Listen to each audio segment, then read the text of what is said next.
ಈ TV channel ಹೆಸರು ನಿಗಮ ಅಂತ. ವಿಶೇಷವಾಗಿ ಈ ನಿಗಮ ಚಾನಲ್ಲು ನಮ್ಮ ರಾಜ್ಯದ 4 ಕಾರ್ಪೊರೇಷನ್ಗಳ ಸಂಬಂಧಪಟ್ಟ ಹಾಗೆ ಇಲ್ಲಿರ್ತಕ್ಕಂಥ ನೌಕರರ ಕುಂದುಕೊರತೆಗಳು ಮತ್ತು ಸಾರ್ವಜನಿಕರಿಂದ ಬಂದಂಥ ದೂರುಗಳನ್ನು ಇಲ್ಲಿರ್ತಕ್ಕಂಥ ಆಡಳಿತ ಮಂಡಳಿಯವರಿಗೆ ತಲುಪಿಸೋದ್ರ ಮುಖಾಂತರ ಸಾರ್ವಜನಿಕರಿಗೆ ಅವ್ರದ್ದೇ ಆದ ಕೊಡುಗೆಯನ್ನು ಸೇವೆ ಮಾಡೋದಕ್ಕೆ ಪ್ರಯತ್ನ ಮಾಡ್ತಾ ಇದ್ದಾರೆ. ಇದನ್ನು ತಾವೆಲ್ಲ ಕೂಡ ಸಬ್ಸ್ಕ್ರೈಬ್ ಮಾಡಿ ಇದನ್ನು ಆಗಾಗ ನೋಡ್ತಾ ಇರಿ. ನಿಮ್ಮ ಸಲಹೆಗಳನ್ನು ಕೂಡ ನೀವು ಅವ್ರಿಗೆ ಕೊಡ್ಬೋದು. ಸರ್, ಈಗ BMTCಗೆ ಸಂಬಂಧಪಟ್ಟಂತೆ BMTC ನೌಕರರು ಕೆಲವೊಂದು ಪ್ರಶ್ನೆಗಳನ್ನು ನಮ್ಮ ವಾಟ್ಸಪ್ ನಂಬರಿಗೆ ಕಳಿಸಿದ್ದಾರೆ. ಸೊ ಅದರಲ್ಲಿರ್ತಕ್ಕಂಥ ಪ್ರಶ್ನೆಗಳಲ್ಲಿ ನಿಮಗೆ ಕೇಳೋದಾದರೆ, ಸಾರಿಗೆ ನೌಕರರ ಸಮಸ್ಯೆಗಳಿಗೆ ಯಾವ ಸಂಘಟನೆ ಕೂಡ ಸ್ಪಂದನೆ ಮಾಡ್ತಾ ಇಲ್ಲ, ಅವ್ರ ಗೋಳನ್ನು ಕೇಳುವಂತಹ ಸಂಘಟನೆಗಳು ಯಾವುವೂ ಇಲ್ಲ, ಯಾಕೆ ಅನ್ನೋದನ್ನು ನೌಕರು ಕೇಳ್ತಾರೆ. ಯಾಕೆ ಮುಂದಾಗ್ತಿಲ್ಲ ಅನ್ನೋದು ಇವ್ರ ಪ್ರಶ್ನೆ. ಖಂಡಿತ ಸರ್, ನಾನು ಈ ಪ್ರಶ್ನೆಗೆ ದಯಮಾಡಿ ನಾನು ಎಲ್ಲ ಸಂಘಟನೆಗಳನ್ನೂ ಪ್ರಶ್ನೆ ಮಾಡ್ತೀನಿ. ನಾವು ಸಂಘಟನೆಗಳು ಕಟ್ಟಿಕೊಂಡಿರ್ತಕ್ಕಂಥದ್ದು ಕಾರ್ಮಿಕರಿಗೋಸ್ಕರ. ಕಾರ್ಮಿಕರ ಬಗ್ಗೆ ಯಾರು ಸಹ ಅಸಡ್ಡ ಮನೋಭಾವನೆ ತೋರಿದಲೆ ಕಾರ್ಮಿಕರಿಗೆ ಆಗ್ತಾ ಇರ್ತಕ್ಕಂಥ ಅನ್ಯಾಯವನ್ನು ಪ್ರತಿಭಟಿಸಬೇಕು. ನಾನು ಕೇಂದ್ರ ಕಚೇರಿಯಲ್ಲಿ ಸರ್ ಪ್ರತಿ ವಾರಕ್ಕೊಂದ್ಸಲ ನಮ್ಮ ಸಂಘಟನೆದು ಮೀಟಿಂಗ್ ಕರಿತೀವಿ. ನಮ್ಮ ಸಂಘಟನೆಗೆ ಯಾರು ಯಾವ ಕೆಲಸವನ್ನು ಕೇಳ್ಕೊಬರ್ತಾರೆ ದಯಮಾಡಿ ಅದನ್ನು ಸಂಬಂಧಪಟ್ಟಂಥ ಅಧಿಕಾರಿಗಳ ಮುಂದೆ ತೆಗೆದುಕೊಂಡೋಗಿ ಸಮಸ್ಯೆಯನ್ನು ಬಗೆಹರಿಸ್ತಕ್ಕಂಥ ಕೆಲಸವನ್ನು ನಿರಂತರವಾಗಿ 2-3 ವರ್ಷದಿಂದ ಮಾಡ್ಕೊಂಡು ಬರ್ತಾ ಇದ್ದೀವಿ ಸರ್. ಹಾಗಾಗಿ ಪ್ರತಿ ಗುರುವಾರ ನಮ್ಮ ಸಂಘಟನೆ ಆಫೀಸಿಗೆ ಕನಿಷ್ಠ 50 ಜನಕ್ಕಿಂತ ಹೆಚ್ಚು ಜನ ಬರ್ತಾರೆ ಹೊರತು ಕಮ್ಮಿ ಅಂತೂ ಬರಲ್ಲ. ಹಾಗಾಗಿ ಸಮಸ್ಯೆ ಅಂತ ಬಂದಂಥವರಿಗೆ ನಾವು ಇವತ್ತಿಗೂ ಸಹ ಕೆಲಸವನ್ನು ಮಾಡ್ಕೊಡ್ತಾ ಇದ್ದೀವಿ. ಎಲ್ಲ ಸಂಘಟನೆಗಳು ಸಹ ಅದನ್ನು ಮಾಡ್ತಾ ಹೋಯ್ತು ಅಂತಂತಂದರೆ ಅಧಿಕಾರಿಗಳಿಗೂ ಸಹ ಒಂದು ಕಡೆ ಭಯ ಬರುತ್ತೆ. ಅಟ್ಲೀಸ್ಟ್ ಕಾರ್ಮಿಕ ವರ್ಗ ನಿಂತಿದೆಯಪ್ಪ, ಅವರಿಗೆ ನ್ಯಾಯ ಕೊಡಿಸಬೇಕು ಅಂತಕ್ಕಂಥ ವಿಚಾರಕ್ಕೆ ಸಂಘಟನೆಗಳು ಸಹ ಪ್ರಮುಖವಾಗಿ ಪಾಲ್ಗೊಳ್ಬೇಕು ಅಂತಕ್ಕಂಥದ್ದು ನಾನು ನಿಮ್ಮ ವಾಹಿನಿ ಮುಖಾಂತರ ನಾನೇ ಪ್ರಶ್ನೆ ಕೇಳ್ತಾ ಇದ್ದೀನಿ ಸರ್ ಅವರಿಗೆ, ಉಳಿದಂಥ ಸಂಘಟನೆಗಳು. ಯಾಕೆ ಅಂತ ನಾನೇ ಉಳಿದಂಥ ಸಂಘಟನೆಗಳು ಪ್ರಶ್ನೆ ಮಾಡ್ತಾ ಇದ್ದೀನಿ. ಯಾಕೆ ಅಂತಂದ್ರೆ ಇವತ್ತು ಟ್ರೇಡ್ ಯೂನಿಯನ್ಗಳು 16 ಇದೆ ಅಂತ ಹೇಳಿದ್ರೆ 16ರಲ್ಲಿ ಪ್ರಶ್ನೆ ಮಾಡ್ತಕ್ಕಂಥವ್ರು ಎಷ್ಟು, ಹೋರಾಟಕ್ಕೆ ಬರ್ತಕ್ಕಂಥವ್ರು ಎಷ್ಟು ಅಂತಕ್ಕಂಥದ್ದು ಎಕ್ಸ್ಟ್ರಾ ಪ್ರಶ್ನೆ ಆಗ್ಬಿಟ್ಟಿದೆ. ಅದಕ್ಕೋಸ್ಕರನೇ ಚುನಾವಣೆ ಅಂತಕ್ಕಂಥ ವಿಚಾರವನ್ನ ಪದೇ ಒತ್ತಾಯ ಮಾಡ್ತಾ ಇರ್ತಕ್ಕಂಥದ್ದು. ಓಕೆ ಸರ್, ಚುನಾವಣೆ ಆದಷ್ಟು ಬೇಗ ಆಗಲಿ ನಿಮ್ಮಲ್ಲಿ. ಈಗ ಇನ್ನೊಂದು BMTCಯಲ್ಲಿ ಇರುವ ಡ್ರೈವರ್ ಕಂಡಕ್ಟರ್ಗಳ ಸಮಸ್ಯೆ ಸಿಕ್ಕಾಬಿಟ್ಟಿದೆ. ಇಲ್ಲಿ ಅಧಿಕಾರಿಗಳು ಒಂದು ರೀತಿ ಕಾನೂನು ಇದೆಯಂತೆ, ಸಿಬ್ಬಂದಿಗಳಿಗೆ ಒಂದು ರೀತಿ ಕಾನೂನು ಇದೆಯಂತೆ. ಏನ್ ಕತೆ ಇದು? ಈಗೆಲ್ಲ ಇರೋ ಸಾಧ್ಯನಾ ಸರ್? ಈಗ ಹೌದು, ಖಂಡಿತ ನಾನು ಅದನ್ನ ಒಪ್ತೀನಿ. BMTCನಲ್ಲಿ ಏನಾಗಿದೆ ಅಂತಂದ್ರೆ ಕೆಲವು ಅಧಿಕಾರಿಗಳ ಹಂದ ದರ್ಬಾರ್ ಶುರುವಾಗ್ಬಿಟ್ಟಿದೆ. ಈಗ ಪಾಪ ಚಾಲಕ ಮತ್ತೆ ನಿರ್ವಾಹಕರು ಡ್ಯೂಟಿ ಮಾಡ್ತಾ ಇರ್ತಾರೆ. ಯಶವಂತಪುರದಿಂದ ಕೆಂಗೇರಿಗೆ ಒಂದು ಬಸ್ ಹೊರಡುತ್ತೆ ಅಂತ ತಿಳ್ಕೊಳ್ಳಿ. ಲಗ್ಗೆರೆ ಬೀಜು ನಂದಿನಿ ಲೇಔಟು ಮತ್ತೆ ರಾಜ್ಕುಮಾರ್ ಸಮಾಧಿ ಹತ್ರ ಮುಂದೆ 3 ಬಸ್ ಹೋಗಿತ್ತು. ಹಿಂದೆ ಇನ್ನು ಅದು ಒಂದು 10 ಸೆಕೆಂಡ್ 20 ಸೆಕೆಂಡ್ ಗ್ಯಾಪಲ್ಲಿ ಬಸ್ಗಳು ಬರ್ತಾ ಇರುತ್ತೆ. ಬಸ್ಸಲ್ಲಿ ಜನ ಇದ್ದು ಬಸ್ ಅವ್ನು ನಿಲ್ಸಿಲ್ಲ, ಯಾಕೆ ನಿಲ್ಸಿಲ್ಲ ಅಂತ ಬಂದು ಪಾಪ ಮೆಮೊ ಕೊಡ್ತಾರೆ ಅವನಿಗೆ. ಯಾರಿಗೆ 3 ಸ್ಟಾಪಲ್ಲಿ ಯಾಕಪ್ಪ ಬಸ್ ನಿಲ್ಲಿಸ್ತಲೇ ಬಂದೆ ಅಂತ ಕೇಳ್ತಾರೆ. ಜನ ಹತ್ತೋರು ಇಳಿಯಲ್ಲ, ಇಳಿಯೋರು ಇಳಿಯಲ್ಲ ಅಂತಂದ್ರು ಬಸ್ ಯಾಕೆ ನಿಲ್ಲಿಸ್ಬೇಕಲ್ಲಿ? ಈ ರೀತಿಯಲ್ಲಿ ಅಧಿಕಾರಿಗಳು ಕಿರುಕುಳ ಕೊಡೋದಕ್ಕೆ ಶುರು ಮಾಡಿದ್ದಾರೆ. ಮತ್ತೆ ಇವತ್ತು ಸುಮ್ಮನೆ ಅನಾವಶ್ಯಕವಾಗಿ ಸಂಸ್ಥೆಯ ನಿಯಮಾವಳಿಗಳು ಗೊತ್ತಿಲ್ಲದೆ ಇರತಕ್ಕಂಥ 17 ಬಾರ್ ಅಧಿಕಾರಿಗಳನ್ನ ತೆಗೆದುಕೊಂಡು ಬಂದು ನೇಮಕಾತಿ ಮಾಡ್ಕೊಂಡಿದ್ದಾರೆ. ಅವ್ರುಗಳು ಯಾವ ರೀತಿಯಲ್ಲಿ ಮನಸೋ ಇಚ್ಛೆಗೆ ಅಧಿಕಾರವನ್ನು ದುರುಪಯೋಗ ಪಡಿಸ್ಕೊಂಡು ಯಾವ ಕೇಸಿಗೆ ದಂಡ ಆಗ್ತಕ್ಕಂಥ ಕೇಸಿಗೆ ಸಸ್ಪೆಂಡ್ ಮಾಡ್ತಕ್ಕಂಥದ್ದು, ಸಸ್ಪೆಂಡ್ ಮಾಡೋ ಕೇಸಿಗೆ ಡಿಸ್ಮಿಸ್ ಮಾಡ್ತಕ್ಕಂಥದ್ದು, ಈ ರೀತಿಯಲ್ಲಿ ಅಧಿಕಾರಿಗಳದ್ದು ಒಂಥರ ಉಡಾಪೆಯಾಗಿ ಅಧಿಕಾರವನ್ನು ಮಾಡ್ಕೊಟ್ಟು ನಿಂತಿದ್ದಾರೆ. ಒಂದು ಕಡೆ ಏನಾಗಿದೆ, ಅಧಿಕಾರಿಗಳು ಲಕ್ಷಾಂತರ ರೂಪಾಯಿ ಲೂಟಿ ಮಾಡಿದಂಥ ಅಧಿಕಾರಿಗಳು ಇವತ್ತು ಬೇಲ್ ಮೇಲೆ ಬಂದು ಹೊರಗಡೆ ಇದ್ದಾರೆ. ಅವ್ರು ಬಂದು ಕೆಲಸ ಮಾಡ್ತಾ ಇದ್ದಾರೆ. ಪಾಪ ₹1, ₹2, ₹5, ₹10 ಕದ್ದಂತ ಕಾರ್ಮಿಕರನ್ನ ತಗೊಬಂದು ನೀವು ಯಾವ ರೀತಿಯಲ್ಲಿ ಹಿಂಸೆ ಕೊಡ್ತಾ ಇದ್ದೀರಾ ಅಂದ್ರೆ, ಅವ್ರ ಮೊಬೈಲ್ನ ಕಿತ್ಕೋತೀರಾ, ಮೊಬೈಲ್ ಇರ್ತಕ್ಕಂಥ ಡೇಟಾ ಎತ್ಕೋತೀರಾ, ಅವರಿಂದ 5,000 ಹಾಕ್ಸ್ಕೊಂಡಿದ್ಯಾ, ಇವರಿಂದ 10,000 ಹಾಕ್ಸ್ಕೊಂಡಿದ್ಯಾ, ನಿನಗೆ ಡಿಸ್ಮಿಸ್ ಮಾಡ್ತೀವಿ, ಸಸ್ಪೆಂಡ್ ಮಾಡ್ತೀವಿ ಅಂತ ಬಾಕ್ಲ ಹಾಕ್ಸ್ಕೊಳ್ಳೋದು, ಬಾಕ್ಲ ಹಾಕೊಂಡು ಅವ್ರ ಮೊಬೈಲ್ ಕಿತ್ಕೊಂಡು ಅವ್ರಿಗೆ ಇಲ್ಲದೆ ಹೊರತಕ್ಕಂಥ ಟಾರ್ಚರ್ಗಳು ಕೊಡ್ತಕ್ಕಂಥದ್ದು, ಅವ್ರು ಹೇಳಿದ್ದನ್ನು ಬರ್ಕೊಡೋ ಗಂಟೆ ಆಚೆ ಬಿಡದಿರ್ತಕ್ಕಂಥದ್ದು, ನೀನೇ ಒಪ್ಕೋಬೇಕು ನೀನು ಮಾಡಿರ್ತಕ್ಕಂಥ ತಪ್ಪು ಅಂತಕ್ಕಂಥದ್ದು, ಒಂಥರ ಮಾನಸಿಕವಾದಂಥ ಕಿರುಕುಳಗಳನ್ನ ಕೊಟ್ಟು ಕಾರ್ಮಿಕರನ್ನ ಜರ್ಜರಿತರಾಗಿ ಮಾಡ್ಬಿಟ್ಟಿದ್ದಾರೆ. ಒಂದು ಕಡೆ ಟ್ರಾಫಿಕ್ನಲ್ಲಿ ಸಾಯ್ತಾ ಇದ್ದಾರೆ, ಒಂದು ಕಡೆ ಅಧಿಕಾರಿಗಳ ಕಿರುಕುಳದಿಂದ ಸಾಯ್ತಾ ಇದ್ದಾರೆ, ಒಂದ್ ಕಡೆ ಕಮ್ಮಿ ವೇತನ, ಒಂದ್ ಕಡೆ ಬೆಂಗಳೂರಲ್ಲಿರ್ತಕ್ಕಂಥ ಏನು ವಾತಾವರಣ ಏನಿದೆ ದೊಡ್ಡ ಮಟ್ಟದಲ್ಲಿ ಆಗಿ ಇವತ್ತು ಅಸ್ತಮ ಕಾಯಿಲೆ, ಶುಗರು, BP ಈ ರೀತಿಯಲ್ಲಿ ಬಂದು ಎಲ್ಲಾ ತರದಲ್ಲೂ ಪಾಪ BMTC ನೌಕರರು ಎಷ್ಟು ಪರಿಪಾಡು ಪಡ್ತಾ ಇದ್ದಾರೆ ಅಂತಂದ್ರೆ ಹೇಳ್ಕೊಳಕ್ತಿರ್ದು. 90ರ ದಶಕದಲ್ಲಿ ಆದಂತ ಪಾರಂಪರ್ಗಳನ್ನ ಇವತ್ತಿಗೂ ಸಹ ರಿವೈಸ್ ಮಾಡಿದಲೇನೆ ಅದೇ ಪಾರಂಪೂರ್ನಲ್ಲಿ 300 ಕಿಲೋಮೀಟರ್ 200 ಕಿಲೋಮೀಟರ್ ಪಾರಂಪರ್ಗಳನ್ನ ಇಷ್ಟು ಗಂಟೆಗೆ ಹೋಗ್ಬೇಕು, ಇಷ್ಟು ನಿಮಿಷಕ್ಕೆ ಬರಬೇಕು ಅಂತಾರೆ. ಒಂದು ಕಡೆ ಬಸ್ಸು ಗ್ಲಾಸ್ಗಳು ಹೊಡೆದವರು ಸಹ ಮನ್ಸೋ ಇಚ್ಛೆ ದಂಡ 10,000, 20,000, 30,000 ರೂಪಾಯಿ ದಂಡ ಹಾಕ್ತಾರೆ.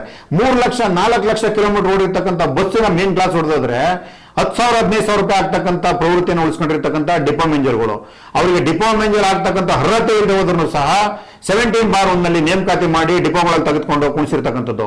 ಒಂದು ಕಡೆ ಈ ಏನು ಕಮರ್ಷಿಯಲ್ ಅಂತಕ್ಕಂಥದ್ರಲ್ಲಿ ಬ್ರಹ್ಮಾಂಡ ಭ್ರಷ್ಟಾಚಾರ ಮಾಡಿ ಕೋಟಿ ಗಟ್ಟಲೆ ಲೂಟಿ ಮಾಡಿದಂಥವ್ರನ್ನ ತಗೊಂಡೋಗಿ ಡಿಪೋ ಮೇಂಜರ್ನ ಡಿಸಿಗಳು ಮಾಡ್ಕೊಂಡಿರ್ತಕ್ಕಂಥದ್ದು.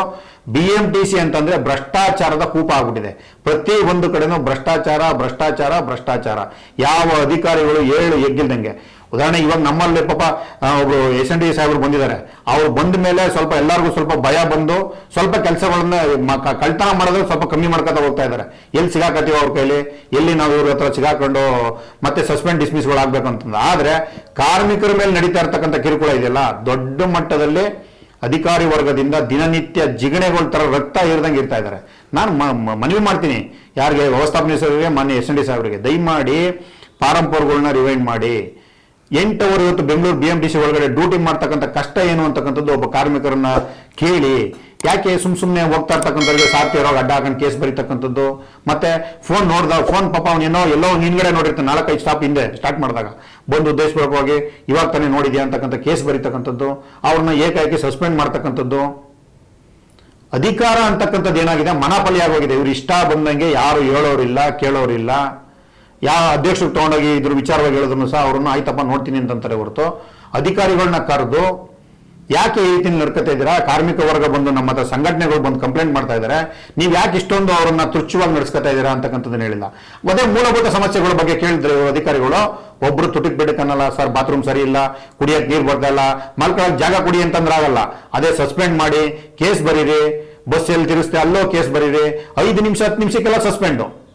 ಇದು ಇವತ್ತು BMTC ಆಡಳಿತ ಮಾಡ್ತಾ ಇರ್ತಕ್ಕಂಥ ಸಂದರ್ಭ ಆಗಿರ್ತಕ್ಕಂಥದ್ದು. ಹಾಗಾಗಿ ಅಧಿಕಾರಿಗಳಿಗೆ ಒಂದು ಕಾನೂನು, ಕಾರ್ಮಿಕರಿಗೆ ಒಂದು ಕಾನೂನು. ನೋಡಿ, ಈಗ ಘಟಕ 8ರಲ್ಲಿ ಪಾಸು ಹೋಗುತ್ತೆ, 5 ಲಕ್ಷ ರೂಪಾಯಿ ಪಾಸ್ ಹೊರಗಡೆ ಹೋಗಿ ಒಳಗಡೆ ಬರ್ತೀನಿ. ಆ ವಿಷಯಕ್ಕೆ ಬರ್ತೀನಿ, ಪಾಸ್ ವಿಷಯಕ್ಕೆ ಬರ್ತೀನಿ. ಒಟ್ಟಲ್ಲಿ ನೀವು ಹೇಳ್ತಿರೋ ಪ್ರಕಾರ ಈಗ ಕಿರುಕುಳ ಅನ್ನೋದು ಇದೆ ಅನ್ನೋದು ಕನ್ಫರ್ಮ್ ಒಪ್ಕೋತೀರಾ ನೀವು? ಸರ್, BMTCನಲ್ಲಿ ನಾನು ಇವತ್ತಿಗೆ ಹೇಳ್ತಾ ಇದ್ದೀನಿ, ಕಿರುಕುಳ ಅಂತಕ್ಕಂಥದ್ದನ್ನ ತುಂಬಾ ದೊಡ್ಡ ಮಟ್ಟಕ್ಕೆ ಮಾಡ್ಕೊಂಡಿದ್ದಾರೆ.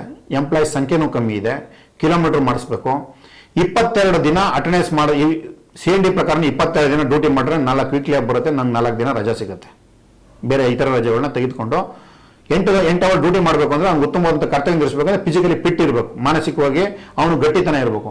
ಆದರೆ ನೀವೇನು ಮಾಡ್ತೀರಾ, 500 ರೂಪಾಯಿ ಎಕ್ಸ್ಟ್ರಾ ಗ್ರೇಷಿಯಸ್ ನಿಮ್ಗೆ ಕೊಡ್ತೀವಿ, ನೀವು ಎಕ್ಸ್ಟ್ರಾ ಡ್ಯೂಟಿ ಮಾಡಿ ಅಂತಕ್ಕಂಥದ್ದು ಬೇರೆ ತರ್ತೀರಾ. ಹಸುವಿದೆ ಪಾಪ ಅವ್ನು ಮಾಡ್ತಾನೆ, ಇವತ್ತು ವಯಸ್ಸಿದೆ 30, 40, 45 ವಯಸ್ಸು ಗಂಟ ಪಾಪ ಇರುತ್ತೆ, ಮಾಡ್ತಾನೆ. 46ನೇ ವಯಸ್ಸಲ್ಲಿ ಅವನಿಗೆ ಸ್ಟ್ರೋಕು, BP-ನೋ, ಶುಗರೋ ಮತ್ತೊಂದು ಬಂದು ತನ್ನಲ್ಲಿರ್ತಕ್ಕಂಥ ಎಲ್ಲ ಸ್ವಾಧೀನವನ್ನು ಕಳ್ಕೊಂಡು ಬಂದು ಇವ್ರ ಮುಂದೆ ನಿಂತ್ಕೋತಾನೆ. ಆವಾಗ ಇದೇ ಅಧಿಕಾರಿ ಹೇಳ್ತಾರೆ, ಏಯ್ ನೀನು ಡಿಸ್ಮಿಸ್ ಮಾಡ್ತೀನಿ, ಮನೆಗೆ ಹೋಗು. ಹೆಂಗೆ ಬೆದರಿಕೆಯನ್ನ ಮಾಡ್ತಾರೆ ಅಂತಂದ್ರೆ, ಪಾಪ ಇಡೀ 20 ವರ್ಷ ತನ್ನ ಯೌವನ ದಿನವೆಲ್ಲವನ್ನು ಸ್ಟೇರಿಂಗ್ ಮೇಲೆ ಕಳೆದು, ಬಸ್ ಮೇಲೆ ಕಳೆದು, ಕಬ್ಬಣದಲ್ಲಿ ನಲ್ಲಿಗೆ ನಂಡೋಗಿರ್ತಾನೆ. ಅವನು ಮೆಡಿಕಲ್ ಡ್ಯೂಟಿ ಬೇಕು ಅಂತ ಕೇಳ್ಕೊಂಡು ಹೋದ್ರೂ ಅದರಲ್ಲೂ ಲಾಬಿ. ಇವ್ರು ಇಷ್ಟ ಬಂದಂಥವ್ರು ಮೆಡಿಕಲ್ ಡ್ಯೂಟಿ ಕೊಡ್ತಾರೆ, ಅದಕ್ಕೂ ಲಂಚ ಕೊಡಬೇಕು, 25,000 30,000 ಲಂಚ ಕೊಡಬೇಕು. ಅದಕ್ಕೂ ಮೇಲಧಿಕಾರಿಗಳು ಇನ್ಫಾರ್ಮೇಶನ್ ಬೇಕು. ಎಲ್ಲೋ ಕೂತ್ಕೊಂಡಿರ್ತಕ್ಕಂಥ ಡಾಕ್ಟರ್ ಡಿಸೈಡ್ ಮಾಡ್ತಾನೆ, ನನಗೆ BP ಇದೆಯಾ, ಶುಗರ್ ಇದೆಯಾ ಇಲ್ವಾ, ನೀನ್ ಡ್ಯೂಟಿ ಮಾಡ್ಲೇಬೇಕು. ಅವ್ನು ತೆಗೆದುಕೊಂಡ್ ಬರ್ತಾ ಇರ್ತಾನೆ, ಅವನ್ನ ನೀನ್ ಡ್ಯೂಟಿ ಮಾಡ್ಬೇಕು ಅಂತ ಹೇಳ್ತಾರೆ ಡಾಕ್ಟ್ರು. ಆ ಡಾಕ್ಟರ್ಗೂ ಮಾನವೀಯತೆ ಇಲ್ಲ, ಆ ಇದು ಮೀಟಿಂಗ್ ಅಲ್ಲಿ ಕೂತಿರ್ತಾರಲ್ಲ ಆ ಇಲಾಖೆಯಲ್ಲಿ ಕೂತಿರ್ತಕ್ಕಂಥ ಅಧಿಕಾರಿಗಳಿಗೂ ಮಾನವೀಯತೆ ಇಲ್ಲ. ತಡಿ, ನನ್ನ ಇಲಾಖೆಯಲ್ಲಿ 20-25 ವರ್ಷ ಕರ್ತವ್ಯ ನಿರ್ವಹಿಸಿದಾನೆ, ಪಾಪ ಅವ್ನು ಮಾನಸಿಕವಾಗಿ ಜರ್ಜರಿತಾಗೋಗಿದ್ದಾನೆ, ಕೈ ಎತ್ತಕ್ಕಾಗಲ್ಲ, ಕಾಲು ಎಳ್ಕೊಂಡ್ ಬರ್ತಾ ಇರ್ತಾನೆ, ಕುಂಡಿ ತೊಳ್ಕೊ ಬರ್ತಾ ಇರ್ತಾರೆ, ತಳ್ಳಗಡೆ ತೊಳ್ಕೊ ಬರ್ತಾ ಇರ್ತಾರೆ. ಮಾನವೀಯತೆನೇ ಇಲ್ದಲೇನೆ ಅವ್ರನ್ನ ನೀನು ಡಿಸ್ಮಿಸ್ ಮಾಡ್ತೀನಿ, ಹೋಗಿ ಕೆಲಸ ಮಾಡ್ಬೇಕು. ನೀನು ಎಲ್ಲಿದೆ ಮಾನವೀಯತೆ ನಾನು ಕೇಳ್ತೀನಿ. ಅಂದ್ರೆ ಈ ಸಮಸ್ಯೆಗಳೆಲ್ಲ ಯಾವಾಗಿಂದ ಇದಾವೆ ಸರ್? ಇದು ತುಂಬಾ ವರ್ಷದಿಂದನೂ ಸಮಸ್ಯೆ ಇದೆ. ಕೆಲವೊಂದಷ್ಟು ಅಧಿಕಾರಿಗಳು, ಉತ್ತಮವಾದಂಥ ಅಧಿಕಾರಿಗಳು ಬಂದಾಗ ಅವ್ರು ಮುಂದೆ ಹೇಳಿದಂಥ ಸಂದರ್ಭದಲ್ಲಿ ಒಂದಷ್ಟನ್ನು ಬದಲಾವಣೆ ಮಾಡಿದ್ದಾರೆ. ನಾನು ಯಾಕೆ ಅಧಿಕಾರಿ ವರ್ಗವನ್ನೇ ತೆಗೆದುಕೊಳ್ತೀನಿ ಅಂತಂದ್ರೆ, ಕಮರ್ಷಿಯಲ್ ಕೋಟಿ ಗಟ್ಟಲೆ ಲೂಟಿ ಮಾಡಿದ್ರು ಅಧಿಕಾರಿಗಳ ಮೇಲೆ, ಏನು ಅವರಿಂದ ಏನು ಉಸೂಲಿಯತ್ತೇನೇ ಆಗಲಿಲ್ಲ. ಪೊಲೀಸ್ ಸ್ಟೇಷನ್ಗೆ ಹೋದ್ರು, ಜೈಲಿಂದ ಈಚೆಗೆ ಬಂದ್ರು, ತಿರ್ಗಾ ಮತ್ತೆ ಬಂದು ಡ್ಯೂಟಿ ತಗೊಂಡ್ರು, ಡ್ಯೂಟಿ ಮಾಡ್ತಾ ಇದ್ದಾರೆ. ಅದೇ ದುಡ್ಡನ್ನು ಬಡ್ಡಿಗೆ ಬಿಟ್ಕೊಂಡಿದ್ದಾರೆ. ಎಷ್ಟು ಜನ ಡಿಪಾರ್ಟ್ಮೆಂಟ್ಗಳು ಬಡ್ಡಿ ದುಡ್ಡು ಬಿಟ್ಕೊಂಡು ವ್ಯವಹಾರ ಮಾಡ್ತಾ ಇಲ್ಲ. ಇಂಥ ಪರಿಸ್ಥಿತಿ ಒಳಗಡೆ BMTCನಲ್ಲಿ ಕೆಲಸ ಮಾಡ್ತಾ ಇದ್ದಾರೆ. ಮತ್ತೆ ಯಾವುದೇ ಕಾರ್ಮಿಕ ಮುಖಂಡರುಗಳು ಹೋಗಿ ಪ್ರಶ್ನೆ ಮಾಡಂಗಿಲ್ಲ. ಯಾವುದೇ ಘಟಕ ವ್ಯವಸ್ಥಾಪಕರನ್ನ ಪ್ರಶ್ನೆ ಮಾಡಿದ್ರೆ ಅವ್ರ ಮೇಲೆ FIR ಮಾಡ್ತಕ್ಕಂಥ ಕೆಲಸ ಕೈ ಹಾಕ್ತಾರೆ. ಡಿಪೋ ಹತ್ರ ಬಂದ್ರು, ನಮ್ಮ ಬೆದರಿಕೆ ಹೊಡ್ತಕ್ಕಂಥ ಕೆಲಸ ಮಾಡಿದ್ರು, ನಮ್ಮನ್ನ ಕೇಳಿದ್ರು, ಇವರು ಘಟಕದ ಹತ್ರ ಬರೋದಕ್ಕೆ ಇವ್ರು ಯಾರು?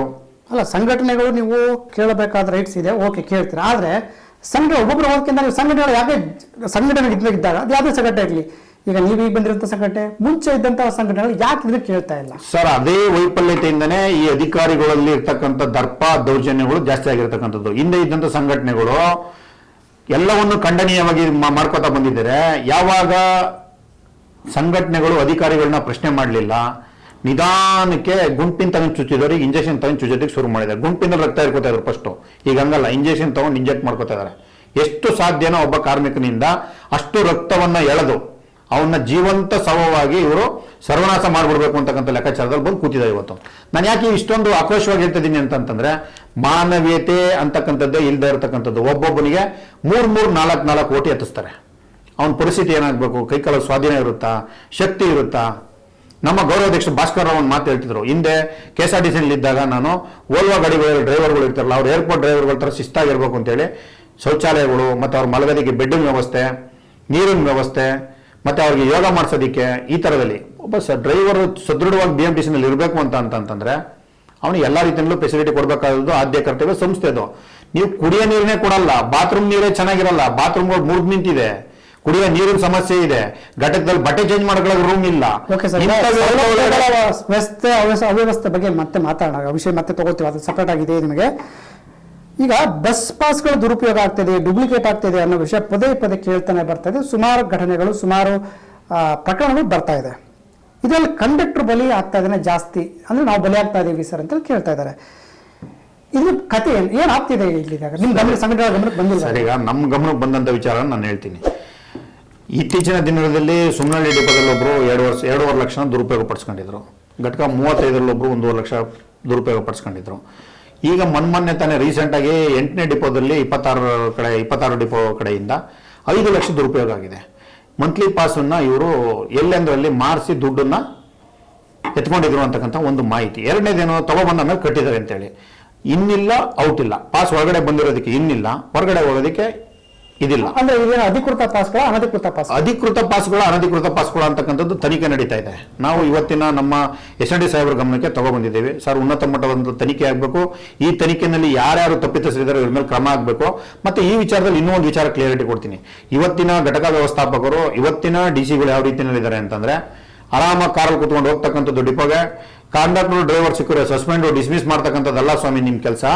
ದಯಮಾಡಿ ಘಟಕ ಮಟ್ಟದಲ್ಲಿ ಎಷ್ಟು ಕ್ಯಾಶ್ ಹೋಗ್ತಾ ಇದೆ, ಎಷ್ಟು ಕ್ಯಾಶ್ ಬರ್ತಾ ಇದೆ, ದಿನನಿತ್ಯ ಆಡಿಟಿಂಗ್ ನಡೀತಾ ಇದೆಯಾ, ಯಾವ ರೀತಿಯಲ್ಲಿ ದುರುಪಯೋಗ ಆಗ್ತಾ ಇದೆ ದುಡ್ಡು, ಯಾವುದೋ ಸಂಘಟನೆಗಳು ನಿಮ್ಮ ವಿರುದ್ಧ ಮಾತಾಡಿದ ಕ್ಷಣಕ್ಕೆ ನೀವು ತಗೊಬಂದು ಆಮೇಲೆ ತನಿಖೆ ಮಾಡ್ತೀನಿ, ಇದು ಮಾಡ್ತೀನಿ ಅನ್ನೋದಲ್ಲ.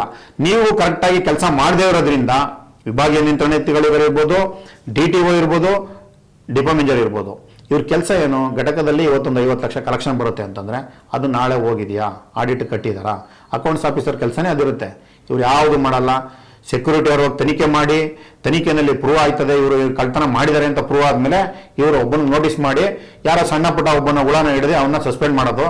ಮತ್ತೆ ತಿರ್ಗ ಮೇಲಧಿಕಾರಿಗಳು ಅಲ್ಲಿ ಏನೇನ್ ಮಾಡ್ಕೊಂಡಿದ್ದಲ್ಲ ಅವ್ರು ಬಚಾವ್ ಆಗ್ತಕ್ಕಂಥ. ಅಂದ್ರೆ ಕಲೆಕ್ಷನ್ ಆಗಿರೋ ದುಡ್ಡು ಡಿಪೋ ಒಳಗೆ ಬಂದ ಮೇಲೆ, ಕ್ಯಾಶ್ ಕೌಂಟರ್ ಒಳಗೆ ಬಂದ ಮೇಲೆ ಆ ದುಡ್ಡು ಡಿಲೇ ಆಗಿ ಬ್ಯಾಂಕಿಗೆ ಕಟ್ತಾ ಇದೆ ಅಂತನಾ? ಡಿಲೇ ಆಗಿ ಬ್ಯಾಂಕಿಗೆ ಕಟ್ತಾ ಇದಾರೆ. ಬ್ಯಾಂಕಿಗೆ ಹೋಗ್ತಾ ಇರ್ತಕ್ಕಂಥ ಹಣವೂ ಸಹ ಸೋರಿಕೆ ಆಗ್ತಾ ಇರ್ತಕ್ಕಂಥದ್ದು.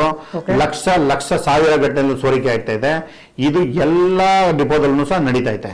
ಇದೆಲ್ಲವೂ ಸಹ ಗೊತ್ತಿದ್ದು ಗೊತ್ತಿಲ್ಲದಂಗೆ ಮೂಕ ಪ್ರೇಕ್ಷಕರಂತೆ ವರ್ತಿಸ್ತಾ ಇರ್ತಕ್ಕಂಥ ಅಧಿಕಾರಿಗಳಿಂದ ಇವತ್ತು ಈ ಸಂಸ್ಥೆ ಹಳ್ಳ ಹಿಡಿದಿದೆ. ಸಂಸ್ಥೆಯ ನೌಕರ ಇವತ್ತು 2 ಅವರ್ 3 ಅವರ್ ಹೆಚ್ಚಿಗೆ ದುಡ್ದು ಸಂಸ್ಥೆಗೆ ಇನ್ನು ಆದಾಯ ಬರ್ತಕ್ಕಂಥ ಕೆಲಸವನ್ನ ಮಾಡ್ತಾ ಇದ್ದಾನೆ. ಆದ್ರೆ ಅಧಿಕಾರಿಗಳ ಸೋರಿಕೆ ಇದೆಯಲ್ಲ, ಅದನ್ನು ತಪ್ಪಿಸೋದಕ್ಕೆ ಸಾಧ್ಯನೇ ಆಗ್ತಾ ಇಲ್ಲ. ಕಂಡಕ್ಟರ್ ಡ್ರೈವರ್ಗಳನ್ನ ಬರೀ ವಾರಕ್ಕೊಂದ್ಸಲ ಸ್ಪೆಷಲ್ ರೈಡ್ ಹಾಕೊಂಡು ಕಂಡಕ್ಟರ್ ಡ್ರೈವರ್ಗಳಿಗೆ ಹಿಂಸೆ ಕೊಡ್ತಾ ಇದ್ದಾರೆ ಹೊರತು ಅಧಿಕಾರಿಗಳು ಎಲ್ಲೆಲ್ಲಿ ಸೋರಿಕೆ ಮಾಡ್ತಾ ಇದ್ದಾರೆ ಅದನ್ನು ಇವತ್ತಿನವರೆಗೂ ಸಹ ಸೋರಿಕೆನ ಕಮ್ಮಿ ಮಾಡೋದಕ್ಕೆ ಯಾರು ಸಹ ಪ್ರಯತ್ನ ಪಡ್ತಾ ಇಲ್ಲ. ನಾನು ಇವತ್ತಿನ ನಮ್ಮ SND ಸಾಹೇಬರಲ್ಲಿ ಮನವಿ ಮಾಡ್ತೀನಿ, ದಯಮಾಡಿ ಉನ್ನತ ಮಟ್ಟದ ಅಧಿಕಾರಿಗಳನ್ನ ನಡೆಸ್ಕೊತಾ ಇರ್ತಕ್ಕಂಥ ರೀತಿ ಇದೆಯಲ್ಲ. ಯಾಕಂದ್ರೆ ಇವತ್ತು ಯಾರೋ ಸಣ್ಣ ಪುಟ್ಟ ಸೂಪರ್ವೈಸರ್ ಮೇಲೆ ಆಗ್ತಾ ಇದೆ ಗದಾಪ್ರಹಾರ. DC ಡಿಪೋ ಮ್ಯಾನೇಜರ್ಗಳದ್ದು ವರ್ತನೆ ಏನಿದೆ ಅದರಲ್ಲಿ, ಅವ್ರು ತೆಗೆದುಕೊಳ್ತಾ ಇರ್ತಕ್ಕಂಥ ಅಕೌಂಟಬಿಲಿಟಿನಲ್ಲಿ ವ್ಯತ್ಯಾಸ ಬರೋದಕ್ಕೆ ಇವ್ರು ಏನ್ ಮಾಡ್ತಾ ಇದ್ರು, ಅವತ್ತಿನ ಪಾತ್ರ ಪರಿಚಯ ಏನಿದೆ ಇವ್ರದ್ದು, ಇದ್ಯಾವುದನ್ನು ಸಹ ಇವ್ರು ಬರ್ತಾ ಇಲ್ಲ. ಹಾಗಾಗಿ ಇಲ್ಲಿ ಯಾರು, ಅದೇನೇ ಒಂದು ಗಾದೆ ಇದೆ, ಬಾಳೆಹಣ್ಣು ಸಿಪ್ಪೆ ತಿಂದವ್ರು ಸಿಗಾಕೊಂಡು ಹಣ್ಣು ತಿನ್ನೋನು ಹೋದ ಅಂತ ಅಂದ್ಬಿಟ್ಟಿದ್ದೀನಿ. ಇಲ್ಲಿ ಹಣ್ಣು ತಿಂದವ್ರು ಎಸ್ಕೇಪ್ ಆಯ್ತಾ ಇದ್ದಾರೆ, ಸಿಪ್ಪೆ ತಿಂದವ್ರು ಮಾತ್ರ ಪಾಪ ಇಲ್ಲಿ ಕೆಳಗಡೆ ಸಿಗಾಕತ್ತಾ ಇದ್ದಾರೆ. ಆ ಪರಿಸ್ಥಿತಿ ಆಗ್ತಾ ಇದೆ. ಹಾಗಾಗಿ ಈಗ ಇದು ವರ್ಕ್ಶಾಪ್ನಲ್ಲೂ ಅಷ್ಟೇ ಕೆಲವೊಂದಷ್ಟು ಜನ ಸಸ್ಪೆಂಡ್ ಆಗಿದೆ, ತನಿಖೆ ನಡೀತಾ ಇದೆ. ಒಂದು ಭಯ ಇದೆ. ಇವತ್ತಿನ ನಮ್ಮ SND ಸಾಹೇಬ್ರ ವಿಚಾರದಲ್ಲಿ ಎಲ್ಲರಿಗೂ ಭಯ ಬಂದಿದೆ. ಅವ್ರು ಬಂದ ಮೇಲೆ ಏನೆಲ್ಲ ತನಿಖೆಗಳಾಗಿ ಎಷ್ಟೊಂದು ಜನ ಆಫೀಸರ್ಗಳು ಸಸ್ಪೆಂಡ್ ಆಗಿದ್ದಾರೆ ಅಂತಕ್ಕಂಥ ವಿಚಾರದಲ್ಲಿ. ಆದರೂ ಅಲ್ಲಿ ಇನ್ನೂ ಅದಕ್ಕಿಂತ ಮೇಲ್ಮಟ್ಟದ ಅಧಿಕಾರಿಗಳಿಂದ ಆಗಿದೆ ಹೊರತು ಕೆಳಮಟ್ಟದ ಅಧಿಕಾರಿಗಳು ಸ್ಪೇರ್ ಪಾರ್ಟ್ಸ್ ವಿಚಾರದಲ್ಲಿ ಕೋಟಿಗಟ್ಟಲೆ ಲೂಟಿ ಮಾಡಿದ್ದಾರೆ. ಎಲ್ಲಾಗಿರೋದು ಇದು? ವರ್ಕ್ಶಾಪ್ನಲ್ಲಿ, ಸೆಂಟ್ರಲ್ ವರ್ಕ್ಶಾಪ್ನಲ್ಲಿ, BMTC ಶಾಂತಿನಗರದಲ್ಲಿ ಆಗಿದೆ. Okay. ಕೋಟಿಗಟ್ಟಲೆ ಲೂಟಿ ಮಾಡಿದ್ದಾರೆ. ಏನ್ ಮಾಡ್ತಾ ಇತ್ತು ಅವತ್ತಿನ ಆಡಳಿತ ಮಂಡಳಿ? ನನ್ನ ಪ್ರಶ್ನೆ ಇಷ್ಟೇ, ಅವತ್ತಿನ ಸೆಕ್ಯೂರಿಟಿ ವರ್ಗ ಏನ್ ಮಾಡ್ತಾ ಇತ್ತು? ಎಲ್ಲರೂ ಸಹ ಸಾಮೀಲಾಗಿದ್ದಾರೆ ಇದರಲ್ಲಿ. ಕೋಟಿಗಟ್ಟಲೆ ಲೂಟಿ ಮಾಡಿದ್ದಾರೆ. ಇವತ್ತು ಡ್ರೈವರು, ಕಂಡಕ್ಟರ್ ಒಂದು ಮಿರರ್ ಹೊಡ್ಕೊಂಡ್ಬಂದ್ರೆ 10,000 15,000 ರೂಪಾಯಿ ದಂಡ ಹಾಕ್ತೀರಾ? 1,000 2,000 ಹಾಕೋ ಜಾಗಕ್ಕೆ ನೀವು ಕದ್ದಿ ಸ್ಪ್ಯಾನರ್ ಇಂದ ಹಿಡಿದು ಸ್ಪೇರ್ ಪಾರ್ಟ್ಸ್ ಅನ್ನೇ ಮಾರಾಟ ಮಾಡ್ಕೊಂಡಿದ್ದಲ್ಲ, ಇದಕ್ಕೆ ಯಾರು ಹೊಣೆ? ದಯಮಾಡಿ ಇವತ್ತಿನ ಸಾರಿಗೆ ಸಚಿವರು ಇದನ್ನ ನೋಡ್ಬೇಕು, ಮತ್ತೆ ಇವತ್ತಿನ BMTC ಅಧ್ಯಕ್ಷರು ಸಹ ಇದನ್ನ ನೋಡ್ಬೇಕು. ಯಾಕೆಂತಂದ್ರೆ ಕಂಡಕ್ಟರ್ ಡ್ರೈವರ್ಗಳಿಗೆ ಹಿಂಸೆ ಕೊಡೋದನ್ನ ತಪ್ಪಿಸಿ ಅಧಿಕಾರಿಗಳು ಲೂಟಿ ಮಾಡ್ತಾ ಇದಾರಲ್ಲ ಸ್ವಾಮಿ, ಇದನ್ನ ನೀವು ಕಂಟ್ರೋಲ್ ಮಾಡ್ಬೇಕಾಗಿರ್ತಕ್ಕಂಥದ್ದು. ನೀವು ಹೊರಗಡೆ ಬಿಟ್ಬಿಟ್ಟೆ ₹3 ₹2 ಹಿಡ್ಕೊಂಡು ಬಂದು ಡ್ರೈವರ್ ಕಂಡಕ್ಟರ್ನ ವಾರಕ್ಕೆ 10 ಜನ 5 ಜನ ಸಸ್ಪೆಂಡ್ ಮಾಡಿ ನಾವು ಡ್ಯೂಟಿ ಮಾಡ್ತಾ ಇದೀವಿ ಅಂತ ಅಂದ್ಬಿಟ್ಟಿದ್ದೇನೆ. ದಯಮಾಡಿ ತೋರಿಸ್ತಕ್ಕಂಥದ್ದಲ್ಲ. ಅಧಿಕಾರಿ ವರ್ಗ ಏನ್ ಮಾಡ್ತಾ ಇದೆ ಅಂತಕ್ಕಂಥದ್ದು ದಯಮಾಡಿ ನೋಡಿ. ಅಕೌಂಟಲ್ಲೂ ಸಹ ಇವತ್ತಿನ ಅಕೌಂಟ್ ಏನಿದೆ ಅಲ್ಲೂ ಸಹ ಇದೇ ದೊಡ್ಡ ಮಟ್ಟದ ಭ್ರಷ್ಟಾಚಾರ ಆಗಿದೆ. ಅಂದ್ರೆ ನೀವು ಹೇಳ್ತಿರೋದು ಈಗ ಇದೊಂದು ಗಾದೆ ಮಾತಿದೆಯಲ್ಲ, ಆನೆನೋ ಹೋಗಿತ್ತಂತೆ, ಅದನ್ನ ಬಾಲಕ್ಕೆ ಹೋರಾಟ ಮಾಡಿದೀವಿ ಅನ್ನೋ ಪರಿಸ್ಥಿತಿ ಆಗಿದೆ. ಓಕೆ ಸರ್, ಈಗ ಇಷ್ಟೆಲ್ಲ ಸಮಸ್ಯೆಗಳು ಗೊತ್ತಿದ್ರು ಸಂಘಟನೆಗಳು ಯಾಕೆ ಸುಮ್ಮನೆ ಇದ್ದಾವೆ, ಯಾಕೆ ಮೌನವಾಗಿದ್ದಾವೆ? ಬೇರೆ ಸಂಘಟನೆ 4 ವರ್ಷಕ್ಕೊಮ್ಮೆ ಬರೀ ವೇತನ ಹೆಚ್ಚಳಕ್ಕೆ ಮಾತ್ರ ಸೀಮಿತನ ನೀವುಗಳು, ಏಕೆ?